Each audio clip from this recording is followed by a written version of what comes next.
একটি দেশের গণতন্ত্র তখনই মৃত ঘোষণা করা যায় যখন ভোট হয় কিন্তু ভোটার থাকে না, যখন ফলাফল আসে আগে কিন্তু ভোট পরে পরে, আর যখন নির্বাচন কমিশন আর সরকার আলাদা কিছু না হয়ে একই নাটকের দুইটা মুখোশ হয়ে যায়। এইটাই কি বাংলাদেশের বর্তমান? এই দেশে আজ আর ভোটার লাইন দেয় না, কারণ তারা জানে ভোট দিলেও ফলাফল আগে থেকেই লেখা। তারা জানে এক নির্দিষ্ট দলে জিতবে, কারণ পিছনের খেলা অনেক আগেই শেষ। তাহলে বলো ভাই, এটা কি নির্বাচন নাকি জাতিকে ঘুম পাড়ানোর অনুষ্ঠান? 1973 সালে 7ই মার্চ স্বাধীন বাংলাদেশে প্রথম জাতীয় সংসদ নির্বাচন অনুষ্ঠিত হয়। ভোট পড়েছিল প্রায় 88.5%। দেশ জুড়ে ছিল উৎসব, উত্তেজনা আর প্রত্যাশা। এরপর 1979 সালে দ্বিতীয় নির্বাচনেও ছিল জনগণের উৎসবমুখর অংশগ্রহণ। ভোট মানে ছিল তখন এক উৎসব, এক আশা, এক পরিবর্তনের রাস্তা। কিন্তু সময় যত এগিয়েছে, নির্বাচন ততই একটি নাটকে রূপ নিয়েছে, যেখানে শুধু মুখগুলো বদলায়, পিছনের চিত্রনাট্য এক। 1996 সালে বাংলাদেশে দুইটি জাতীয় নির্বাচন অনুষ্ঠিত হয়। একটি ছিল 1 ফেব্রুয়ারি, আরেকটি 12 জুন। প্রথম নির্বাচন বিএনপি সরকার করে, আর তাতে অংশ নেয়নি আওয়ামী লীগ সহ প্রায় সব বড় বড় দল। ফলাফল, প্রচণ্ড আন্দোলনের মুখে সরকারকে দ্বিতীয়বার ভোট দিতে হয়। এটাই ছিল কেয়ারটেকার গভর্নমেন্ট ধারণার শুরুর বিজয়। তারপরে এলো 2007-2008-এর সেনা সমর্থিত সরকার। নামে ছিল তত্ত্বাবধায়ক, কিন্তু ভিতরে ছিল মাইনাস ফর্মুলা। রাজনীতিদের গ্রেপ্তার, মিডিয়া দমন। 2008 সালের নির্বাচনে আওয়ামী লীগ বিপুল ভোটে জেতে। তখন মানুষ বিশ্বাস করেছিল এবার সত্যিই পরিবর্তন আসবে। কিন্তু হায়, পরিবর্তন তো এসেছিল, কিন্তু সেটা ভোটের নিয়মে নয়, নিয়ন্ত্রণের নিয়মে। 2014 সালের নির্বাচনে 154টি আসনে কেউ প্রতিদ্বন্দ্বিতা করেনি। ফলাফল লোক দেখানো নির্বাচন, গণতন্ত্রের কবর রচনা আর ভোটার ছাড়া ভোট এর নতুন সংজ্ঞা। Bangladesh had an election without voters. এই সময় তত্ত্বাবধায়ক সরকার ব্যবস্থা বাতিল করে আওয়ামী লীগ নিজেদের অধীনে নির্বাচন দেয়। প্রশ্ন হলো, তুমি নিজেই সরকার, তুমি নিজেই নির্বাচন কমিশন, নিজেই প্রশাসন, তাহলে প্রতিদ্বন্দ্বিতা কার সাথে? এই নির্বাচনেই ভোটারদের মধ্যে ভয় ঢুকে যায়। তারা বুঝে যায় নির্বাচন এখন আর উৎসব নয়, বরং কাদের জয়ী বানানো হবে সেটা আগে থেকেই ঠিক থাকে।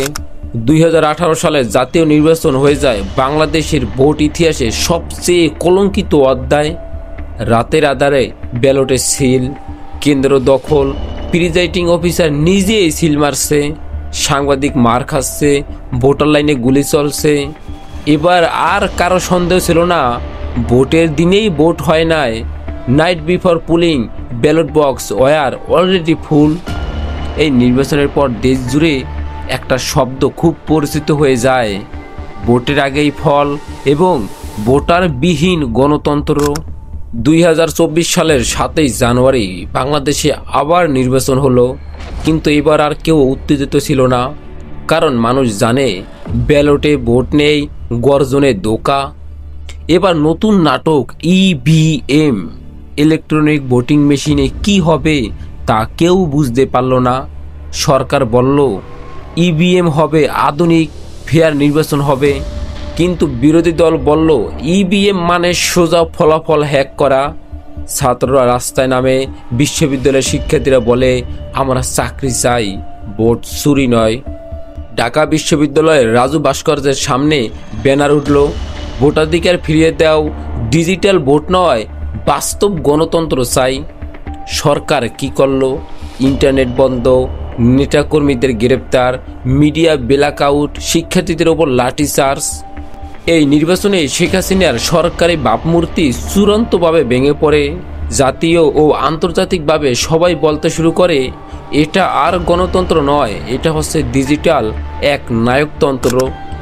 বাংলাদেশের নির্বাচন কমিশন এখন একটা নির্বাচন রক্ষা নয়, সরকার রক্ষা কমিশনে পরিণত হয়েছে। 2024 সালে কমিশন বলেছিল আমরা সুস্থ নির্বাচন করব, সবাইকে সুযোগ দেব, কিন্তু বাস্তবতা ছিল আওয়ামী লীগ 80-90% আসনে বিজয়ী, বিরোধীদের প্রার্থী মনোনয়ন বাতিল, কমিশন সম্পূর্ণ নির্বিকার। প্রশ্ন ওঠে, একটি নিরপেক্ষ কমিশন নিজেই যদি পক্ষপাত করে তবে সে কাকে জবাবদিহি করবে? আসলে এই কমিশন একরকম রাষ্ট্রের রাবার স্ট্যাম্প হয়ে গেছে, যার কাজ জনগণকে না বরং ক্ষমতাকে খুশি করা।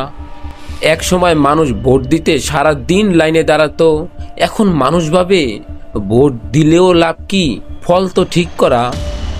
বাস্তবতা, শহরে ভোট পড়ছে 10% থেকে 15%, গ্রাম কেন্দ্রগুলো একদম ফাঁকা, যুব সমাজ রাজনৈতিকভাবে নিষ্ক্রিয়। একজন তরুণের মুখে একটা কথা ভাইরাল হয়েছিল, ভোট মানে এখন লজ্জা, কারণ আমি জানি আমার ভোট আমার হাতে নেই। এই মুহূর্তে সবচেয়ে বড় বিপদ হলো মানুষের আস্থা হারানো। রাষ্ট্র শুধু ব্যালট নয়, মানুষের মনের বিশ্বাসও হারিয়ে ফেলেছে। প্রশ্ন আসে, আন্তর্জাতিক সম্প্রদায় চুপ কেন? ইউএন শুধু নিয়মতান্ত্রিক নির্বাচন চাই বলে, আমেরিকা বিষয় নিষেধাজ্ঞা দিলেও ফল নেই, ভারত পুরো চুপ, চীন বলে ভাই এসব আমাদের সমস্যা না, ইইউ দল পাঠায়, রিপোর্টও দেয়, কিন্তু প্রভাব নেই। এর কারণ হলো সবচেয়ে বড় শক্তি হচ্ছে ভিতরের জনগণ। যদি তারা না চায় তবে বাহিরের চাপ দিয়ে কিছু হয় না। আর বাংলাদেশের বর্তমান চিত্র এমন, লোক চায় পরিবর্তন কিন্তু ভয়ে মুখ খুলতে পারে না। বাংলাদেশের নির্বাচনী ব্যবস্থা এখন একটা হাস্যকর তামাশা, একটা ভূতের নাটক, যেখানে ভোটার থাকে না তবুও জয় উদযাপন সব কিছুই ঠিকঠাকভাবে চলে। কিন্তু কি সমাধান এইসবের? নিরপেক্ষ তত্ত্বাবধায়ক সরকার পূর্ণবহল, নির্বাচন কমিশনের সাংবিধানিক স্বাধীনতা, ব্যালট পেপার প্লাস প্রযুক্তির সঠিক ভারসাম্য, নাগরিকদের রাজনৈতিক শিক্ষা, আন্তর্জাতিক পর্যবেক্ষণ। তুমি যদি একদিন ভোট দিতে যাও কিন্তু দেখো ব্যালট আগেই পূর্ণ, তাহলে তুমি কি আবার ভোট দিতে যাবে? যদি তুমি জানো ভোট দিলেও কিছু বদলায় না, তাহলে তুমি কি কিছু বদলাতে চেষ্টা করবে? ভোটের অধিকার হারিয়ে গেলে একদিন হয়তো কথা বলার অধিকারও থাকবে না। এখনো সময় আছে, ভোট নয় ভবিষ্যতের জন্য লড়ো।